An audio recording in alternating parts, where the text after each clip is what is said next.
यदि आपके घर में छोटे बच्चे हैं और आप उनके लिए बिस्किट लेके आते ही होंगे, तो जो मैंने यहाँ पे प्लेट में टूटे बिस्किट रखे हैं, तो आपके घर में भी ये वाली कंडीशन कभी ना कभी आती होगी टूटे बिस्किट की। तो मेरे ख्याल से आप इन वाले बिस्किट को आप फेंक देते होंगे हमेशा की तरह। तो इस बार यदि आपके घर में टूटे बिस्किट होते हैं तो आप उनको एक डब्बे में इकट्ठे करते जाइएगा। बस वो मीठे बिस्किट होने चाहिए, चाहे वो चॉकलेट हो, चाहे वो पार्ले जी हो, चाहे वो क्रीम वाले हो। उसकी बस हमें क्रीम निकाल के उसको यूज़ करना है। तो जो रेसिपी आज मैं आपके साथ शेयर करूँगी वो है केक, और वो हम जो केक बनाएंगे वो इस बिस्किट से बनाएंगे। तो सबसे पहले हमें केक के लिए ज़रूरत होगी बिस्किट, जो इस केक का बेस है। तो यहाँ पे आप देख रहे हैं मैंने टूटे बिस्किट का यूज़ किया है। इसके अंदर आपको दिख रहे होंगे चॉकलेट वाले बिस्किट, इसके अंदर नाइस वाले बिस्किट है, इसके अंदर पार्ले जी बिस्किट है, इसके अंदर बॉनबॉन बिस्किट भी हैं। बस आपको एक बात का ध्यान रखना होगा, जो बिस्किट हमारे होंगे वो मीठे बिस्किट होंगे, नमकीन बिस्किट का हम यूज़ नहीं करेंगे इसके अंदर। इस केक को बाइंडिंग करने के लिए ज़रूरत होगी यहाँ पे कुकिंग चॉकलेट की। तो यहाँ पे मैंने अभी मिल्क चॉकलेट ली है वेलनियर की। आप चाहो तो डार्क चॉकलेट भी ले सकते हो, लेकिन मैंने बच्चों के लिए बनाया तो बच्चों को ज़्यादातर डार्क चॉकलेट का टेस्ट पसंद नहीं आता, उनको मिल्क का पसंद आता है, तो मैंने इसलिए मिल्क चॉकलेट ली है। यदि हम चॉकलेट को छोटे टुकड़ों में कट करके मेल्ट करते हैं तो जल्दी मेल्ट होती है और इवनली मेल्ट होती है। तो कुछ इस तरीके से चॉकलेट को हम कट कर लेंगे। अब यहाँ पे मैं ले रही हूँ एक टिन। ये जो इसका टिन का साइज़ है वो 8x2.5 का है। मैं इसके अंदर केक को सेट करूँगी। यदि आपके पास ये वाला टिन ना हो, आपके पास स्क्वायर हो या गोल हो, तो आप उसके अंदर भी इसके अंदर सेट कर सकते हैं। इजीली सेट होके बाहर भी निकल आता है, कोई प्रॉब्लम नहीं आती है। तो इस केक टिन को मैं इस क्लिंग से कवर करूँगी ताकि हमारा केक इजीली डीमोल्ड हो। जब हम इस टिन को कवर करेंगे क्लिंग फिल्म से, तो इस क्लिंग का जो थोड़ा सा जो पार्ट है थोड़ा सा टिन से बाहर हमें रखना होगा। वो किस लिए मैं आपको आगे बताऊँगी। कुछ इस तरीके से मैंने केक टिन को कवर कर लिया है इस क्लिंग से। आपको इसके अंदर बटर पेपर का यूज़ नहीं करना है। बटर पेपर भी सेट हो जाता है, लेकिन थोड़ी सी इसके अंदर प्रॉब्लम आती है, लेकिन क्लिंग से करेंगे तो कोई प्रॉब्लम नहीं आएगी केक को डीमोल्ड करते समय।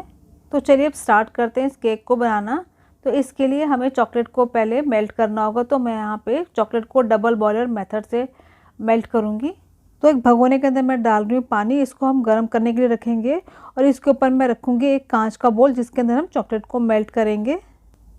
अब इस कांच के बर्तन के अंदर जो चॉकलेट को हमने कट करके रखा था वो डाल देंगे मेल्ट होने के लिए, और चॉकलेट के साथ ही हम डाल देंगे इसके अंदर सारी चीज़ें जो इस केक के अंदर जाएगी और जिनको हमें मेल्ट करना है। तो यहाँ पे डाल रही हूँ मैं 4 टेबलस्पून हनी। यहाँ पे मैंने पतंजलि का हनी यूज़ किया है, और साथ ही में डाल देंगे 100 ग्राम बटर। यहाँ पे मैंने अनसॉल्टेड बटर का यूज़ कर रही हूँ, अमूल का। अब मैं साथ में डालूँगी 2 टेबलस्पून अमूल की क्रीम, जो टेट्रा पैक के अंदर आती है, ब्लू पैकेट वाली। कमर्शियली तो वैसे इस रेसिपी के अंदर यही वाली क्रीम जाती है अमूल की। अगर आपके पास सपोज़ ना हो तो आप 2 टेबलस्पून घर की मलाई भी यूज़ कर सकते हो। अब हम सारी चीज़ों को एक साथ मेल्ट कर लेंगे इस डबल बॉयलर मेथड की हेल्प से। अगर आप चाहो तो आप इसको माइक्रोवेव के अंदर भी मेल्ट कर सकते हो, लेकिन मैं आपको गैस के ऊपर मेल्ट करना बता रही हूँ क्योंकि कई लोग के पास अगर माइक्रोवेव ना हो तो उनको ये प्रॉब्लम ना हो केक बनाने के लिए। और साथ ही साथ हम स्पैचुला की हेल्प से सब चीज़ों को मिक्स करते जाएंगे ताकि जो चॉकलेट के जो छोटे छोटे चंक्स रह जाते हैं वो भी अच्छी तरीके से मेल्ट हो जाए, बटर भी अच्छी तरीके से मेल्ट हो जाए, और क्रीम भी, सब चीज़ें अच्छी तरीके से मिक्स हो जाएं। तो फ्रेंड्स ये देखिए हमारी चॉकलेट अच्छी तरीके से मेल्ट हो गई है। इसके अंदर शाइनिंग भी आपको दिखाई दे रही होगी। अब हम गैस को बंद कर देंगे और जो इसके नीचे पानी का भगोना रखा है उसके ऊपर से हम चॉकलेट को हटा लेंगे। तो फ्रेंड्स अभी जो चॉकलेट को हमने मेल्ट किया है वो अभी गर्म है, तो हम स्पैचुला की हेल्प से ऐसे घुमाते रहेंगे 5 मिनट के लिए, और चॉकलेट को हमें ठंडा करना है। तो लगभग इस चॉकलेट को जो हमने अभी मेल्ट करी है उसको हमें 5 मिनट तक ठंडा करना है स्पैचुला की हेल्प से। और उसके बाद हम डालेंगे इसके अंदर बिस्किट। और एक बात का विशेष ध्यान रखिएगा, यदि आपने गरम गरम चॉकलेट में ही अंदर बिस्किट डाल दिए तो आपका जो केक है वो सॉगी बनेगा। तो आप ध्यान रखिएगा, चॉकलेट को आप थोड़ा सा ठंडा होने देंगे, उसके बाद हम इसके अंदर बिस्किट डालेंगे। तो देखिए फ्रेंड्स हमने 5 मिनट तक इस चॉकलेट को टेम्पर कर लिया, इसमें अच्छी से शाइनिंग आ गई। अब हम डालेंगे इसके अंदर बिस्किट। अब इन बिस्किट को हम चॉकलेट में अच्छी तरीके से कोट कर लेंगे ताकि सारे चॉकलेट की जो कोटिंग है वो बिस्किट के ऊपर अच्छी तरीके से आ जाए। जो हमारे बिस्किट हैं वो अच्छी तरीके से कोट हो गए हैं चॉकलेट के अंदर। अब जो हमने मोल्ड तैयार करके रखा था, अब हम इस बैटर को इस मोल्ड के अंदर डाल के सेट कर देंगे। तो जो हमारा जो बैटर था चॉकलेट और बिस्किट का वो इस टिन के अंदर अच्छी तरीके से सेट हो गया। अब टिन को एक बार हम टैप कर लेंगे ताकि इसके अंदर कोई एयर बबल्स ना हो और हमारा केक अच्छी तरीके से सेट हो जाए। अब इस टिन को हम फ्रिज में रखेंगे कम से कम 1 घंटे के लिए, केक अच्छी तरीके से हमारा सेट हो जाए, क्योंकि चॉकलेट है वो फ्रिज में जाके सेट होगी। तो फ्रेंड्स इस केक को रखे हुए फ्रिज के अंदर 2 घंटे हो गए हैं, अच्छी तरीके से सेट हो गया है। अब इसको मैंने बाहर निकाल लिया और इसको डीमोल्ड कैसे करना है वो मैं आपको दिखाती हूँ। तो आपको याद होगा शुरू में मैंने कहा था कि इस टिन के अंदर जब हम क्लिंग फिल्म को सेट करेंगे तो थोड़ा सा पार्ट हमें उसका बाहर निकालना है। तो बाहर निकालने का रीज़न ये था कि हम उसी की हेल्प से इस केक को मोल्ड से बाहर निकालेंगे, कुछ इस तरीके से।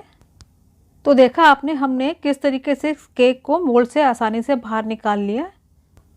तो आइए इस केक को कट कर लेते हैं। लेकिन मैं आपको एक बात और बता दूं कि इस केक को हमें कट करने के बाद इसे फ्रिज में रखना पड़ेगा, क्योंकि अभी गर्मियाँ चालू हो गई हैं अच्छी तरीके से और जो चॉकलेट है वो बाहर मेल्ट हो जाएगी। तो इसको कट करने के बाद हमें किसी एयर टाइट बॉक्स के अंदर हम फ्रिज के अंदर रखेंगे। और जो चाकू हम इस केक को कट करने के लिए यूज़ करेंगे उसमें इस टाइप की धार होनी चाहिए, तो उस वाले चाकू से हमारा केक जल्दी और अच्छी फिनिशिंग में कट होता है। तो आइए कुछ इस तरीके से हम इसकी स्लाइसेस कट कर लेते हैं। तो देखिए फ्रेंड्स, मैं आपको एक पीस उठा के दिखाती हूँ कितनी अच्छी फिनिशिंग आई है और देखने में कितना प्यारा लग रहा है। तो कुछ इस तरीके से हमने सारे पीस को कट कर लिया है। आइए अब इनको सर्व करते हैं और एक प्लेटर में लगाते हैं। तो इस केक को आप बच्चों को टिफ़िन में दे सकते हैं, लेकिन ध्यान रहे कि सीज़न हमारा सर्दियों का होना चाहिए। गर्मियों के सीज़न में इस केक को आप टिफ़िन में ना दें। तो जो आज की रेसिपी हमने आपके साथ शेयर करी वो आप कैसी लगी कमेंट्स में आप ज़रूर बताइएगा। तो आपसे विदा लेते हैं और मिलेंगे किसी एक नई अच्छी रेसिपी के साथ में। तब तक हैप्पी कुकिंग।